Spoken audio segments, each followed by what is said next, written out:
It's truly frightening. This isn't a man. Gives you a home. Oh man, I got this. Take one for me too, man. Yeah. Stop it! What's up, everybody, and welcome to Three Corners of Horror here on Horror Fiend TV. As you can see, we have a guest again. I mean, he's pretty much, he's like that Spanish friend you bring over, and next thing you know, they're like sitting on your couch all the time. So I'd like to welcome back Gilbert from the Addict Review. How you doing, bro? Hey, gentlemen, great to be back with everybody. Feels like family, like I've already said that before, and I'm excited as hell to talk about this one. All right, and you know, I don't use Rick's line. I say my little brother. JR, how you doing? Oh, come on, international horror. One of the ones that helped put international horror on the map. Yeah, I'm getting ready to talk about Audition. Hey, you know, makes me want to play piano. JR got them skills too.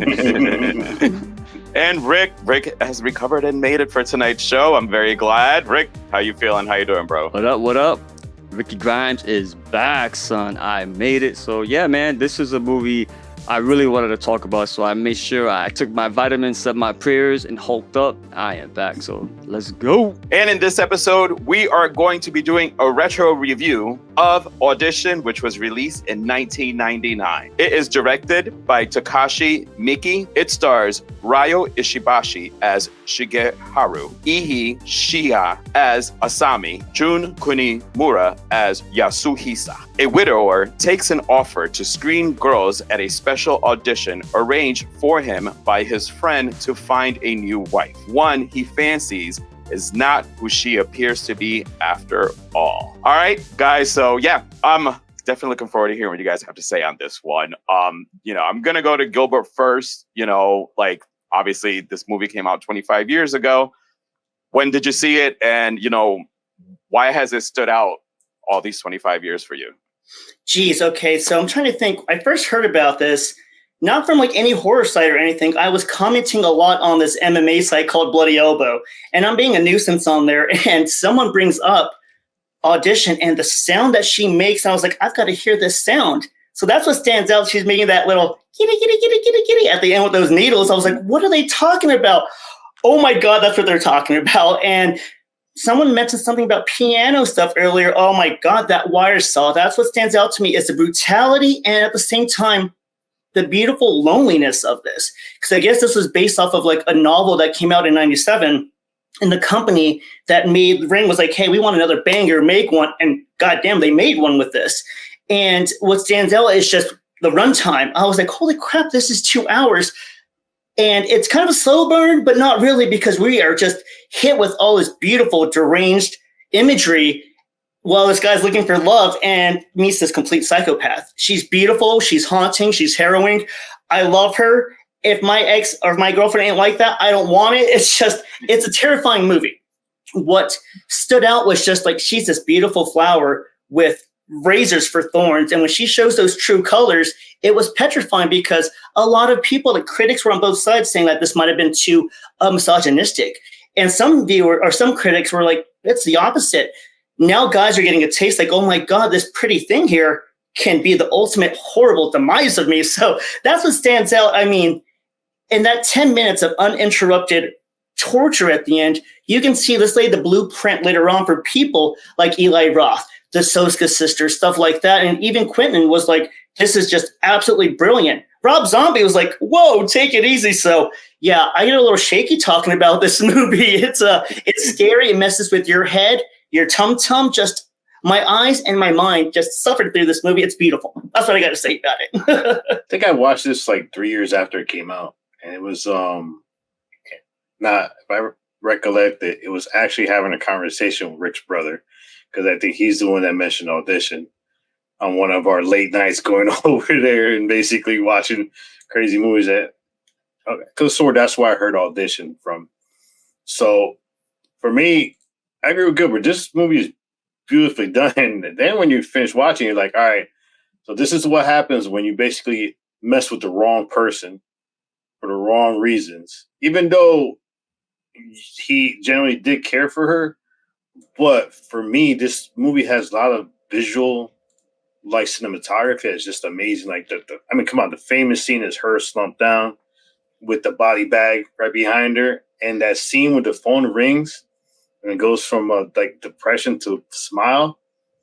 That's a beautiful shot. And there's another thing I'm going to mention about cinematography. There's another scene where when they're having their date and they're going through a conversation.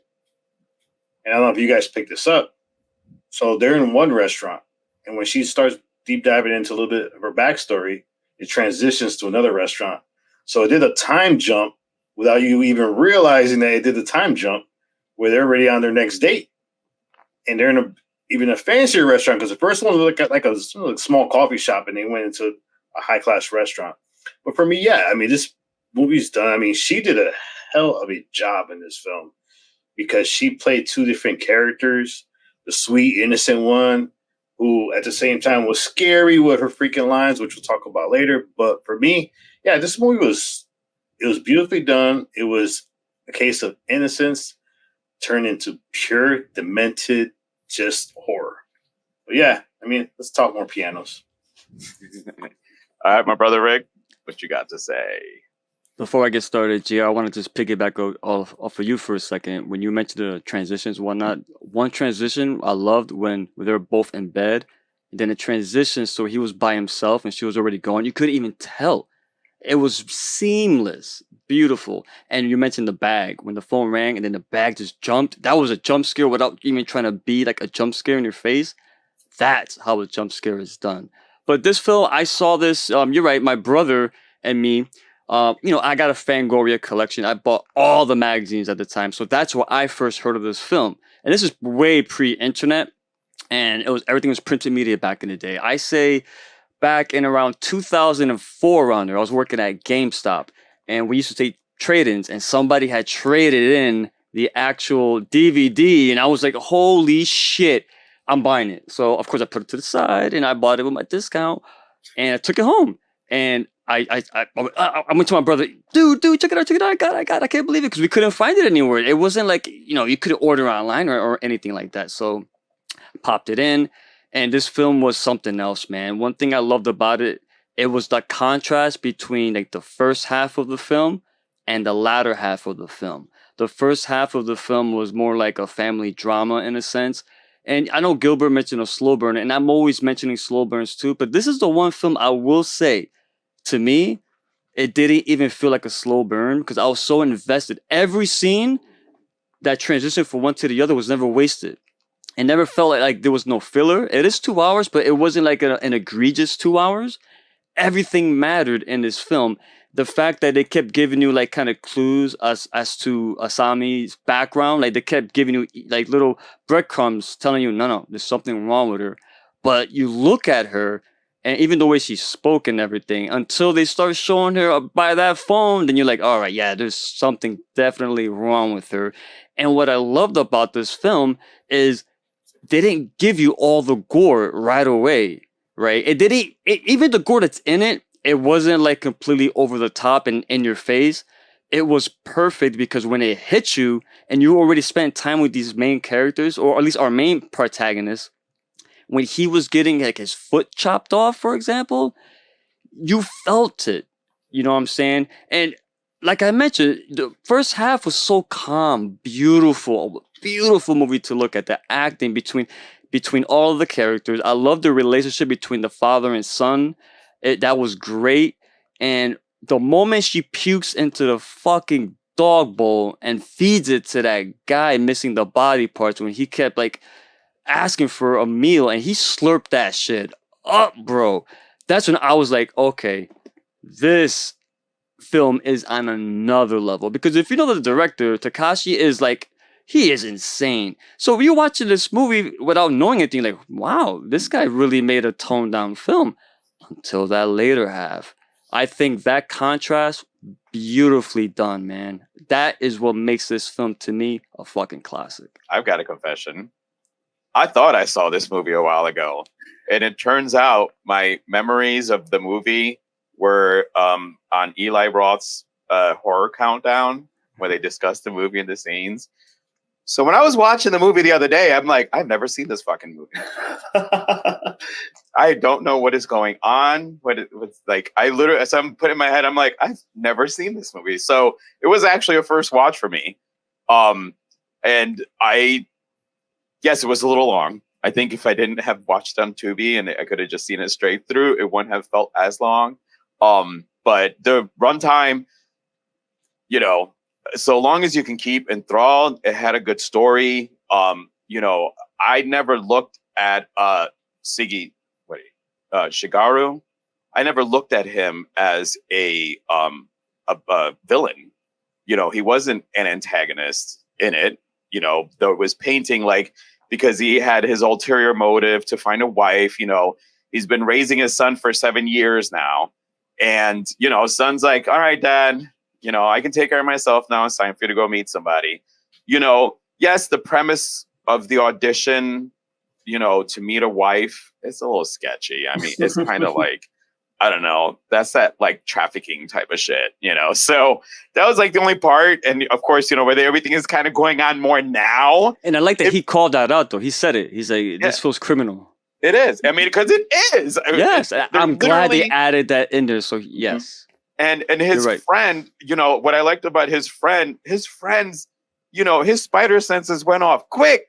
He goes, there is not something, and you know, if you got good intuition, good instincts, you can pick up on that. And then even when he investigated her, and you know, which I guess the name, I should have written it down, but the guy who was her boss that was missing is obviously who was in the potato bag, whatever. The movie, the producer, producer.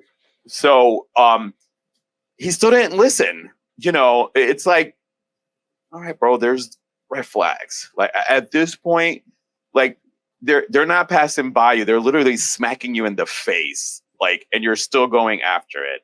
And yeah, for me, the one scene like JR mentioned that just stuck out was when she's just sitting there. She'd been waiting for that phone to ring, and just how she just smiled that like, I got him. It was that moment, like she knew it was going to be him. She knew she got him. And, you know, now it turned into the cat and mouse, and her being the cat in this, you know. So, you know, let's talk about Asami, because when they introduced her, she was very demure, you know, very soft spoken. Like you wouldn't think that she'd be capable of the shit that she actually did. She did a good job. Iihi, I think is her first name, with this character. I can see why people love this movie so much, to be honest with you. You know, between just a slow love story that's actually a praying mantis, and that is like setting up her meal, and then after she sleeps with him, you know, that's it. It's literally, it was a praying mantis. She slept with him. Now she's going to kill him. So I'm going to go to JR first. You know, let's talk about Asami character itself. What you thought of the actress? It's amazing. Yeah, like Rick mentioned, there's 2 chapters in this film. That's it. It's just 2 chapters. And the first chapters is, as you're watching it, you're like, you feel for her. You're like, all right, she's a victim in this plot to get this guy, you know, basically a woman. And the way she goes through her emotions, I mean, you could tell she's been hurt. You could tell she's been scarred. I'm going to leave her backstory for Gilbert or Greg to jump on. But, you know, you could tell she's went through a lot of stuff. And the fact that even the scene where she lays down in bed, I mean, he's over here trying to plan. Sex was even on his mind. He was like, we should do something before we go eat dinner. And then she just gets butt naked, goes on to bed. But she did it like in such an innocent manner. She just laid there. And then, you know, he's like freaking out. He gets up and, you know, and she's the one basically pulling the Savannah up and shit, you know, says, all right, take a little peek, take a peek. And he's like, he's shell shocked because he never expected that. But that's the thing, the beauty of her character is that she was so innocent to the point that even at that stage, she felt vulnerable, and where she was leading on to feel vulnerable to see what he would do. Then you take the second chapter of the film, which all hell breaks loose. And the funny thing is the fact that, Rick mentioned that she left, even though she left, and you're wondering why she left. And then when she goes back in the house, she sees the woman walking out the house. She sees the photo of the ex-wife on there, and that basically snapped her, which I like that they did that because there wasn't this prolonging of the movie even more of what made her snap. The fact that she broke into his house and discovered this. I mean, it just showed you how her character was on two different levels. And when I'm watching this, I was like, what happened to the dog? Oh, Jesus Christ. You have to bring that up. No, because I was thinking about Rick though. I was like, hold on, there's a fucking dog in it. I was like, oh shit, what's gonna happen with the dog? But like her character, I think for me is one of the best portrayed characters in a horror film, because horror films don't have that many characters. They have basically victims and people who end up, getting killed. But the fact that her character was so well done to the point where first half of the movie you loved her, the second half you were scared shitless. Oh, I love Asami, man. Like her image was striking, man. Like the needles, the piano wire, the leather. Like when I first saw her, like I mentioned in the in the Fango, even on the cover of the media, she just has this presence about her, and she draws you in. And then as she speaks so innocently. And she's almost like a Venus flytrap. She draws you in with that innocence. And what I loved about the character so much, and how JR mentioned it, is even as she's torturing our man here, she's still speaking softly and soft spoken, right? And so innocently, but the shit she's saying is fucking crazy. I mean, she's hacking this guy, and she's enjoying using that piano wire. The look on her face, and you can hear the bones just getting cut right through, and the blood splattering. Even when she takes the foot and just thumps it against the sliding door, soft spoken, and what Gil was saying before. For whatever reason, when I rewatched this movie, what was Gil? Say it again. How'd it go, Gil? How'd it go? Yeah. For some reason, I don't know why I thought of JR. I don't know. I don't know if JR had brought it up before. I don't know why. I'm watching it again. I'm like, God, why does this remind me of JR? Did JR do this before? I don't know. But that was so creepy. But she doesn't go a complete 360. She still stays true to her character, and she is so broken, so shattered. And you see her via flashbacks, her past or what she went through. It's insanity. And even now, they didn't reveal everything, and it kept you wanting to know more about her character. And I like that, because as the movie ends, what I loved about it, even like her death wasn't drawn out. She wasn't like Leatherface or Art the Clown, for example. She was easily as sadistic as they are, but still was herself. She wasn't over the top. And that's scarier, because that could be anybody. You could be dating anyone on Tinder, for example. Oh, you're going on a date. Holy shit. This chick could saw my fucking foot off. She could drug me. She could stick needles in my dick. You know what I'm saying? Like, holy shit. That makes you think. And the actress killed it. By the way, she also stars in this film called The Tokyo Gore Police, which is the complete opposite of this film. Wasn't that the cover you were showing us? You have it. This fucking guy. This guy's the man. This is why I love that. Yo, Gilbert, you know about that film. She is incredible in that. And again, that is a complete gore story. So it's not like as subdued as this. And that's completely different. But she's so good in that film. I think she's a great character in this movie. Everything about her was great. And like I said, her death was realistic. She just got kicked down the stairs, broke her neck, and that's it. She didn't come back up. She didn't stand up like Michael Myers and kept going. No, she's a real person. She just took a header because, she got sloppy. You know what I'm saying? Her background, like I mentioned before, the red flags. Joe, I love that you mentioned that word, red flag. Because all the red flags were there from the moment his boy was like, he's a movie producer, so he knows how to vet people. He knows how to check the backgrounds. And even before he started doing that, he caught on like, there's something quite not right with this one. Let's, But like JR said, his boy, he wouldn't listen to him. He was so enamored by this woman, her beauty, her background, that she was a pianist, and she was 24 years old too. That's the one thing that's kind of weird. This guy was at least in his like early 50s, I would say. I don't know, Japanese culture may be a little bit different, but how old do you think this guy was? He was in his 50s, I would say. He must have been in his 50s. I would say more his 40s. You think so? Mm-hmm. Yeah, in his 40s. Damn, God, dog, man. It makes me because his son was 14 by now. Yeah, you could be right. Yeah. But yeah, man, I think she makes the movie, man. I not to downplay the other characters, because they, of course, it's an ensemble. They all play their parts to perfection. But I think her character, man, you can't take your eyes off her, and that's fucking creeping death right there, man. You want to stay far away, but you can't. I feel for the guy. I loved her. She was great. All right, Gilbert. Man, there's so much with her. I mean, this is a femme fatale. Like, never judge a book by its cover. It's always the innocent, meek-looking ones, and like crazy goes both ways. Like we learned from like Basic Instinct and stuff like that. And we have this tragic story of the abused ballerina. Like, she was not treated correctly, and physically, mentally, and it showed. They always say, like, you're not responsible for what happens, but you're responsible for what happens after. This isn't healthy coping right here, what you did to everybody. And it's like his friend said immediately, and what we all see immediately is like, can't say exactly what's wrong, but I don't like her. She's gorgeous, but there's something off. That old saying, the adage of it seems too good to be true, it goddamn is. And this is it. Like, there's no way you're a lonely old man and like you find this girl that's pining for you. Bullshit. Where's the, but loneliness is such a nasty disease.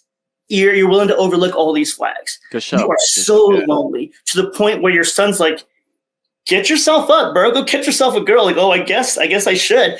But yet, that's how sad and lonely you are, that you're like, your friend's like, dude, we contacted all her contacts. They ain't there.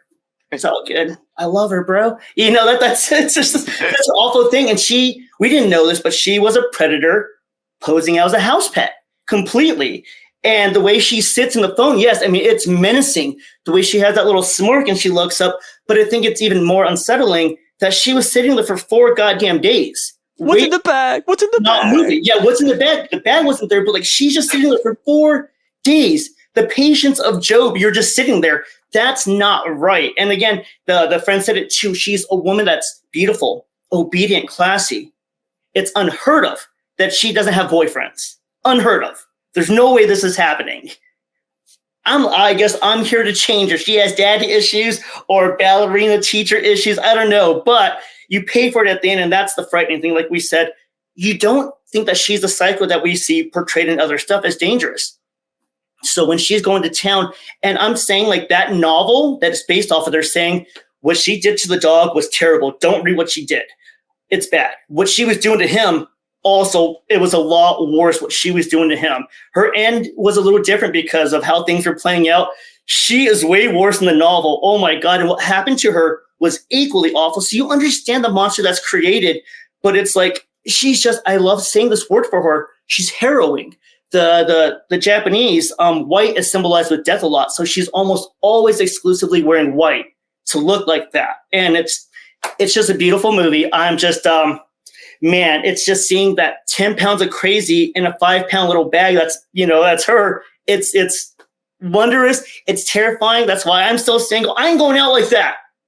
Maybe I will. No, I'm kidding. But like, you see that it's a wonderful trap. And that's the message here, which is crazy because the Japanese really didn't consider this horror. They consider horror more supernatural elements as opposed to Western views. And then they're like, no, this is pretty scary. So I love her. She was fantastic. And yeah, one of my favorite femme fatales. Fantastic character, drove the movie, and amazing. Joe. All right. So I know that she went through all this abuse and everything, right? But then the instructor's still alive. She didn't kill the instructor. So, one of the people who supposedly tortured her. So she could have all along been one of these people who actually enjoys pain. You know, when you see the dream sequence and they show her older and, you know, lifting the legs, she did it seductively. So I was a little bit more on she started out as a victim and then started enjoying the pain and then decided she's going to inflict the pain type is the way that I started to see her. Like, she said, oh, the guys did this. I mean, she kind of rushed her decision to try to kill this guy because he actually had good intentions. Thank you, Joe. I was going to bring that up. You're right. Like, he did nothing at all to her. She seduced him. You know, he wasn't at all trying to bang her, you know, like make her uncomfortable. He was a complete gentleman, you know, like, she basically, you know, she used her stories of the victim as an excuse for what she's doing. She probably was a sociopath from the beginning and enjoyed, you know, inflicting pain. She keeps this other guy around, you know, so yeah, I was a little on as far as I did like her though. I know I'm kind of sounding like I didn't like her. I did like her. What I'm trying to say is, like, I didn't see her so much as a victim who is now exacting revenge. I saw her more as a sociopath who figured out a way to portray herself as this innocent little thing to, you know, basically trick guys in and then kill them. I, for a hot minute, thought that she was a organ harvester, especially when you get to the end. Because I'm like, well, how is she paying for rent? How is she, like, you know, obviously she needs money. I'm like, what if this bitch is like an organ harvester? You know? And then when you see her, you know, with her case, I'm like, I knew it. She's gonna pull some medical stuff. And no, that's not what she was pulling at all. You know, it was going to be for the torture she was going to exact on him. And it's funny because that sound, whatever, how you guys make it, because, you know, yeah, and deeper. So I don't hear that. I just hear deeper. Envisioning the fucking needles, and then once again we gotta fuck with the eyes. Like, Joe, I thought about you too, Joe. I'm like, come on, man. I'm right like, underneath the eyes. Yeah, I'm like, at least she didn't pull out his teeth. So thankfully, you know, she didn't try to pull out his teeth. But yet again, we got eyes, and I'm scared of needles, and that was a hell of a lot of needles, you know. And when she put she's talking about all the spots and everything, I'm like, see, this is why I won't do acupuncture. Like, I don't want like that. Like, there literally know these little places they can get you. And then she jumped on top of him, which you knew pushed those needles down even further. You can hear it. Yes. And I'm like, leather too. Oh, man. And so I was like, yeah, again, she did that. And I'm assuming that the needles are sharp on both ends. So they stabbed into her too. So she probably enjoyed feeling that moment of sensation of the needles stabbing into her as she's about to kill him. So, yeah, no, as a character as a whole, I really liked her. I just, because the teacher was still alive, I didn't see her as a victim so much because he was one of her perpetrators. Why did she kill him? The guy had always been in a wheelchair, you know, when they show him when he was young. So, you know, she didn't bother with him. She just wanted to let me go take it out on other people, make this a little bit more fun, I guess, for herself. But yeah, so that's what I think about her. So we'll go ahead and close this out, guys. Any last thoughts? Obviously, you know, even though it is retro, we do rate our retros. So I'm gonna go to Gilbert first. Woo, rating. I was thinking about this today too. I guess I'm just gonna have to say 4. I was thinking about 3.5, but I was like, that's disrespectful. 4, this is great Japanese horror. I'm big on foreign films, and this knocked it out of the park. I like seeing, like they said, a praying mantis here. She wasn't what we were originally. The audience wasn't supposed to know that this was a psychological thriller. We thought it was supposed to be a love story. So like you guys said, 2 chapters or 2 halves of this, she sold it well. And that's what I really love about that, is that it wasn't just all about, we remembered for the last 20 minutes for that, zzz, you know, sawing off limbs, the needles in the eyes, but Do it. the kitty. But the first half we forget is beautiful and it's a little chaotic. It's a nice, appropriate slow burn. This is a slow burn that's nice to suggest to people that don't like slow burns, because now it's like, oh, this is how it's done properly. This is how it's done. It can be done. It's not done all the time well, but here's a nice example. And I can't say it enough that this movie just sickens me with that last 20 minutes. Another thing I forgot to say about that actress, I can't say her name properly. She's a method actress. So, you know, that vomiting in the bowl, that was really her vomit, just so you guys know. Real chunks. I'll let you guys go next. Man. Ew. Thanks for that, Gilbert. I needed that little detail. Fact there. I saved that on purpose. JR, my brother, what about you? Well, it's funny because when she was doing her eye thing, the needles in the eyes, she said a comment that reminded me of Martyrs. Because she said the body doesn't know whether it is telling it the truth unless it goes through a certain amount of pain. And that's how you know the truth eventually comes out.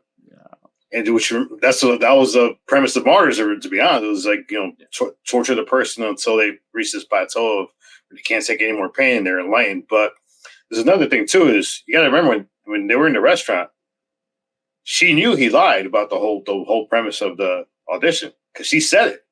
Because he was like, he told his boy, I'm just not going to do the film whatsoever. So he's trying to find a way around to telling her that the film's not going to be done. And she said it. She said, I knew I wasn't going to be in the lead anyways. So she caught on to it quick. So if anything, that was the beginning of her basically how she's going to fuck with this dude. And it was leading up to when she went to the house and basically saw the woman walking out, which basically snapped her. But what I like about this film is it is a slow burn, but if a slow burn has character development and character building, that's what makes it work. You had two different character buildings going on at the same time.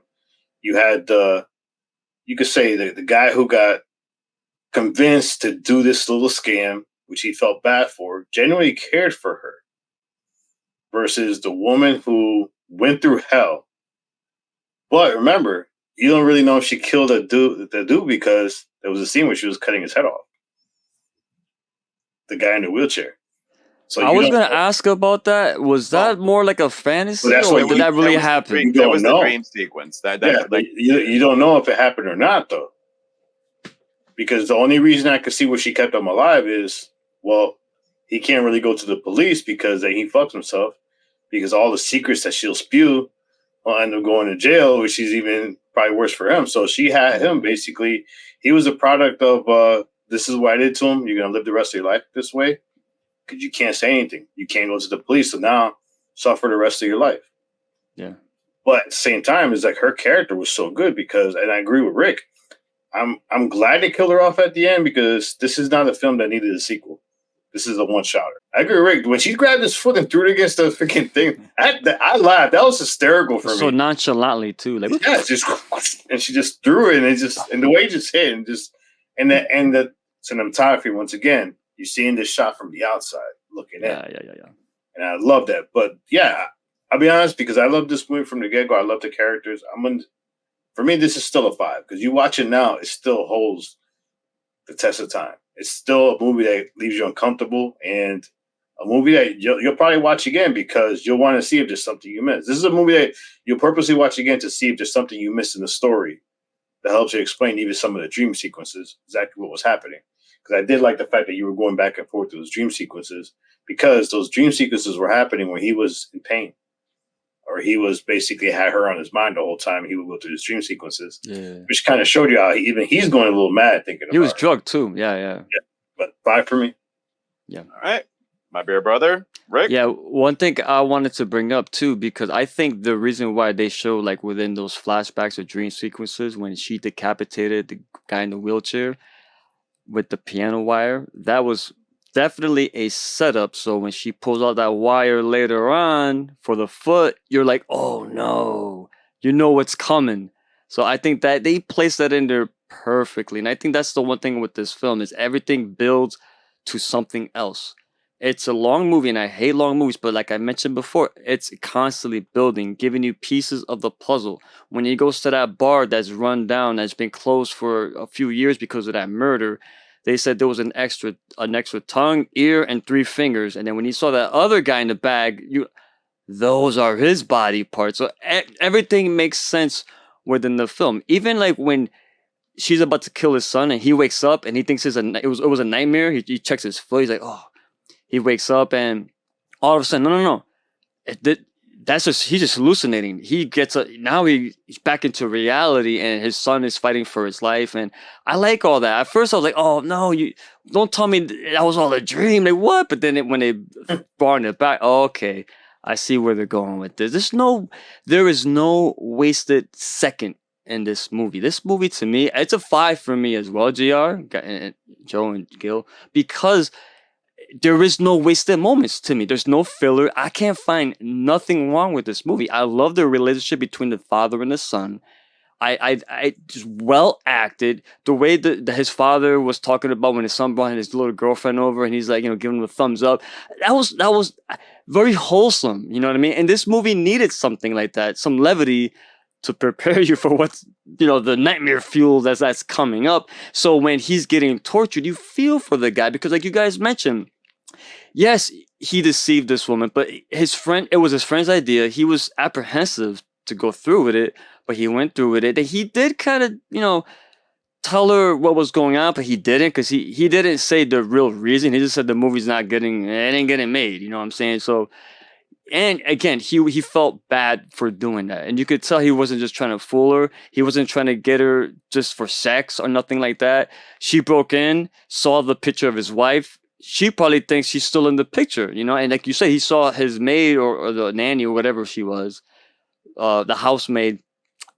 She thinks, oh, so he has somebody and he just wants to get into bed with me. And like Joe mentioned, no, that is not the case at all. So big misunderstanding on that part. And you feel for the main protagonist because of that. And the portrayal of Asami was great. This movie, I loved it. I loved the first half. Love the second half. I love the climax. Everything was just built perfectly, layer upon layer upon layer. And the fact that they saved the gruesome shit to the end and everything else before it was just building up. So when it does happen, you're completely like, because if this movie was gory and violent from the beginning, those other scenes wouldn't have the impact that it had. Again, she jumped the gun. She made a huge mistake. I could have sworn in one of the conversations, he told her he's a widower. He's a father. So, of course, the ex-wife, because he hasn't dated in 5 years, the pictures are still going to be in the house, You're right. Yeah, you're right.